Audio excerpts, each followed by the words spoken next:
I've seen way too many people grab the cheapest 2-port HDMI switch they can find, only to discover a week later that the picture flickers, the audio drops out, and the whole stream looks unprofessional.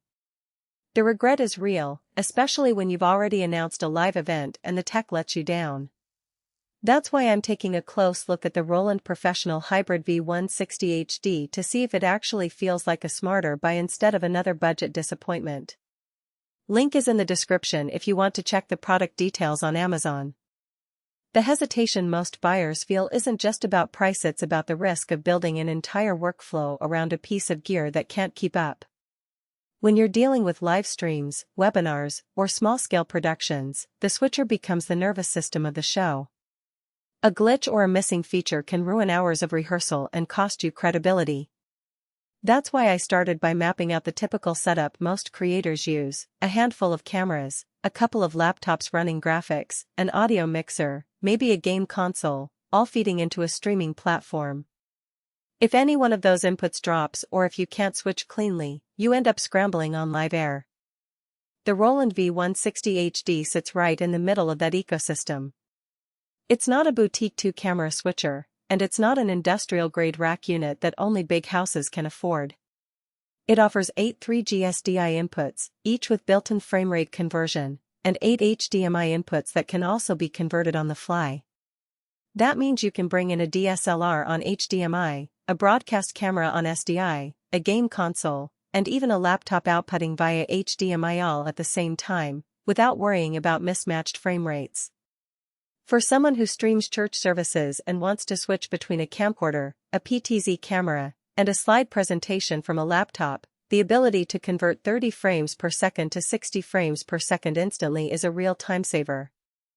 On the output side, the V160 HD gives you 7 options. You can send a clean HDMI feed to a monitor, an SDI feed to a production truck, or a USB-C stream directly to a laptop for OBS or Streamlabs.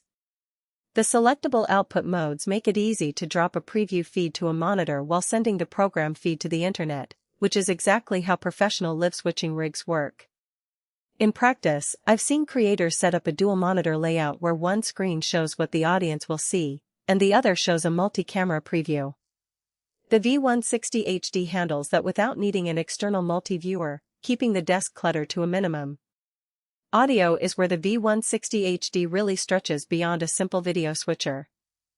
It packs a 40-channel digital mixer with built-in effects and processing, so you can treat every audio source mic, line-in, embedded HDMI audio as part of a single mix. Imagine a small concert where you have the front-of-house mix, a stage monitor feed, and a backup recorder all feeding into the same unit. You can add compression, EQ, or reverb on the fly, and the changes are reflected instantly in the stream. For a podcaster who also wants to bring in a live camera interview, the ability to control the mic level and the camera's embedded audio from one knob board is a huge convenience.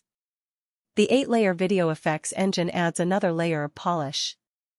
You can throw in a picture-in-picture overlay for a remote guest, a key-in-key transition for a product demo, or a simple lower third that auto-updates with your branding.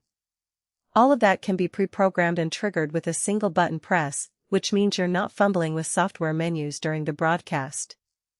I've heard creators use it for live gaming streams where they pop a face cam into a corner of the game feed, then switch to a full-screen camera for a Q&A segment all without touching the computer. So, who should actually invest in the V160 HD? If you run a small production company that needs to juggle multiple cameras, a laptop graphics source, and a dedicated audio mix, this unit pays for itself in the time you save not having to rewire or reconfigure software mid-show. It's also ideal for churches or schools that do weekly live streams and want a single box that can handle video, audio, and streaming without a separate mixer or encoder. Event organizers who travel with a compact rig will appreciate the portability despite the many inputs. The chassis is still small enough to fit in a flight case, and the power draw is modest compared to a full-size broadcast console. Conversely, if you're just starting out with a simple 2-camera interview setup, the V160 HD may be overkill. The learning curve is real. You have to understand how to route SDI versus HDMI, set up the frame rate converters, and program the effects. For someone who prefers the drag-and-drop simplicity of OBS and is comfortable using a separate USB audio interface, a cheaper 4-port HDMI switcher plus a basic mixer will get the job done with far less upfront hassle. Also, if your budget is tight and you don't need both SDI and HDMI at the same time, the dual input flexibility becomes a